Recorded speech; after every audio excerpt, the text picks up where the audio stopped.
नमस्कार, very good morning. आप देख रहे हैं जी राजस्थान। आपके साथ हूं मैं चंद्रश्री राजपूत। बुलेटिन की शुरुआत कर रहे हैं बीकानेर से। इस वक्त की सबसे बड़ी खबर आ रही है। किसान नेता और कांग्रेस के दिग्गज नेता रामेश्वर डूडी का निधन हो गया है। लंबे समय से अस्वस्थ चल रहे थे और कोमा में थे डूडी।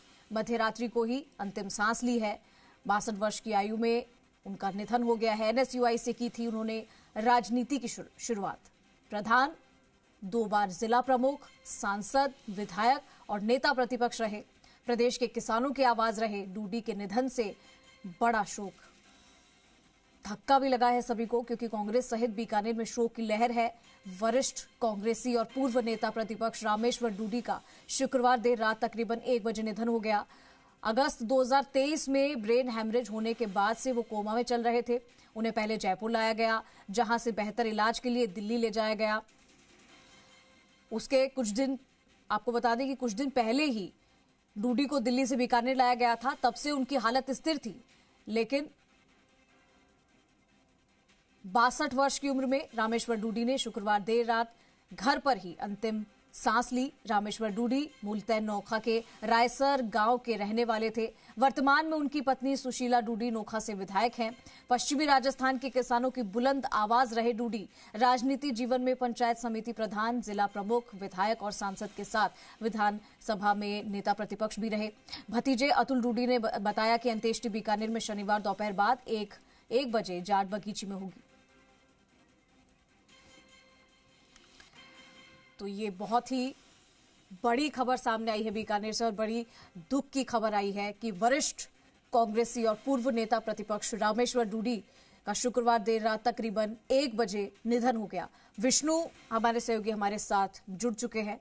विष्णु का रुख करेंगे। विष्णु, बीकानेर से एक बहुत ही दुखद खबर आ रही है कि रामेश्वर डूडी, जिनको कि कई सारी चीजों के लिए जाना जाता था, अपने बेहतर राजनीतिक करियर को लेकर या फिर उनके व्यवहार को लेकर, लेकिन अफसोस की बात है कि उनका निधन हो गया है। 2023 में ब्रेन हेमरेज हुआ था, उसके बाद से उनकी स्थिति ऐसी लग रही थी। बिल्कुल, रामेश्वर डूडी किसानों के एक तरह से सच्चे हितैषी थे और उन्होंने किसानों के लिए कई काम किए और वो किसान नेता के रूप में थे।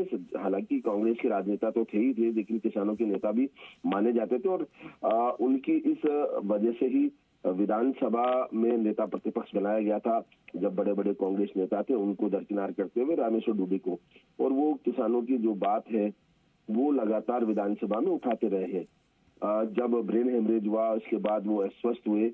उसके बाद भी जब वहां उपचुनाव हुए तो उनकी पत्नी को, सुशीला डूडी को पार्टी ने टिकट दिया और वो जीती। तो अभी विधायक है वो। तो ऐसे में रामेश्वर डूडी जो है वो, ठीक है विष्णु, आप हमारे साथ बने रहिएगा। हमारे साथ बीजेपी प्रदेश अध्यक्ष मदन राठौड़ हमारे साथ जुड़ गए हैं।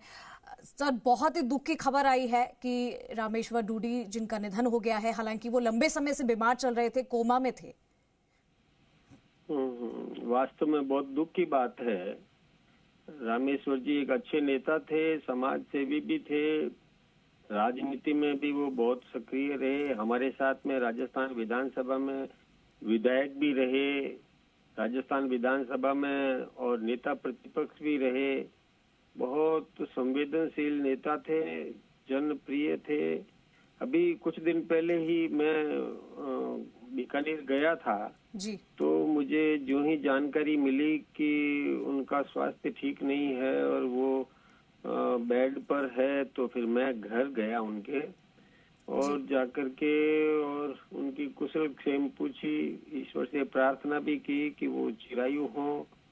उनकी श्रीमती जी जो माननीय विधायक है, उनसे भी मिलना हुआ, उनके सुपुत्र से भी मिलना हुआ। वास्तव में बहुत दुख की बात है कि एक अच्छा राजनेता इस दुनिया से चला गया। उनकी कमी हमेशा रहेगी। ईश्वर उनकी आत्मा को शांति प्रदान करे, परिजनों को उनका वियोग सहने की शक्ति दे। जी, शुक्रिया हमारे साथ जुड़ने के लिए मदन जी। तो देखिए कि बहुत ही दुख की खबर है, और जैसा कि राजनीति गलियारों में अभी फिलहाल यही बात हो रही है कि आखिर इतने अच्छे इंसान, इतने अच्छे व्यक्तित्व के धनी और किसान नेता रहे हैं, कांग्रेस के दिग्गज नेता रामेश्वर डूडी, जिनका निधन हो गया है। विष्णु हमारे साथ लगातार बने हुए हैं। विष्णु, राजनीति गलियारों में यही अभी हलचल है और हर जगह यही बात हो रही है कि क्योंकि वो सबके चहीते भी थे, सबके साथ अच्छा व्यवहार भी था। अभी प्रदेश अध्यक्ष, बीजेपी प्रदेश अध्यक्ष भी हमारे साथ जुड़े, उन्होंने भी दुख जताया है, दुख प्रकट किया है और उन्हें भी इस बात से बहुत धक्का लगा है कि वो अब इस दुनिया में नहीं है। बिल्कुल, ये कहा जा सकता है कि रामेश्वर डूडी के निधन से राजस्थान की राजनीति में एक अच्छा राजनेता खो दिया, क्योंकि अच्छे राजनेता माने जाते रहे हैं और वो सांसद रहे हो, चाहे विधायक रहे हो, नेता प्रतिपक्ष रहे हो, तो उनकी जो अच्छाई है वो उसके कायल जो है प्रतिपक्षी यानी दूसरे दल के लोग भी नेता रहे हैं, क्योंकि वो अपनी बात पूरी गंभीरता से कहते थे और खास बात यह है कि वो संवेदनशील थे।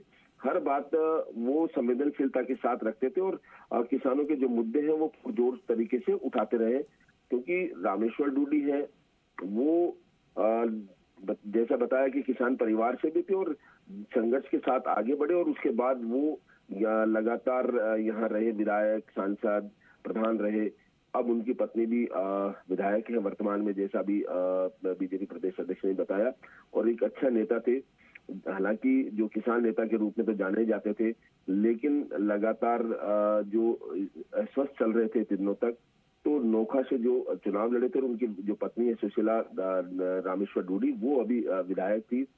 तो क्योंकि अभी ये कहा जा सकता है कि कांग्रेस को तो क्षति हुई है, लेकिन राजनीति को भी क्षति हुई है और इसको लेकर तमाम जो नेता है, चाहे वो किसी भी दल के हों, वो कई बार मन में कटुता आती है नेताओं के आपस में, लेकिन रामेश्वर डूडी के प्रति किसी को इस तरह के भाव देखने को नहीं मिले, क्योंकि हमने विधानसभा में लगातार कवरेज भी किया। वो पूरी शिद्दत के साथ कोई अगर बात भी होती थी तो उसी को उसी संवेदनशीलता के साथ उठाते थे, भावनात्मक रूप से भी वो जुड़े हुए थे लोगों से। तो ये बड़ा जो क्षति है, इसमें कहा जा सकता है कि राजनीति में, राजस्थान की राजनीति में एक अच्छा नेता खो दिया। हालांकि बीमार चल रहे थे, लेकिन फिर भी उनका एक जो चल रहा था कि जो नेता है वो मिलने पहुंचते थे और बात होता था कि स्वास्थ्य की कामना की जाए, लेकिन आज ये जो एक राजनीति से जो अस्तु है वो एक बड़ी क्षति मानी जा सकती है। जी बिल्कुल विष्णु, और हर कोई यही कह रहा है कि हमने एक सशक्त नेता खो दिया है, क्योंकि काफी कुछ उनकी निगरानी में था, हर कुछ चीजें उनके साथ रहते हुए आसान हो जाती थी। हालांकि उनकी तबीयत जिस तरीके से, ये सबको पता है कि 2023 में उन्हें जो ब्रेन हेमरेज हुआ था, उसके बाद से ही उनकी स्थिति कुछ ठीक नहीं थी, कि जब उन्हें वापस से बीकानेर लाया गया, उसके बाद में उनको उससे पहले दिल्ली रेफर किया गया था। तो हालांकि उनके स्वास्थ्य को लेकर लगातार ये सारी चर्चा चल रही थी, लेकिन इतनी उम्र में एक अच्छे सशक्त नेता को खो देना कितनी बड़ी क्षति है ये। बिल्कुल, जैसा मैंने कहा कि ये न केवल जो कांग्रेस है उसके लिए है, बल्कि ये तमाम जो राजनीति है उसके लिए क्षति है। और दूसरी बात यह है कि जैसे मैंने कहा कि उनके संबंध चाहे राजस्थान की राजनीति में हो या केंद्र की राजनीति में, उनके संबंध अच्छे रहे। अगर बात की जाए तो वो राजस्थान विधानसभा में 2014 से 2018 तक विपक्ष के नेता रहे, और इसके अलावा जो 2005 से लेकर 2010 तक ठीक है विष्णु, हमारे साथ गोविंद सिंह डोटासरा जी भी जुड़ गए हैं।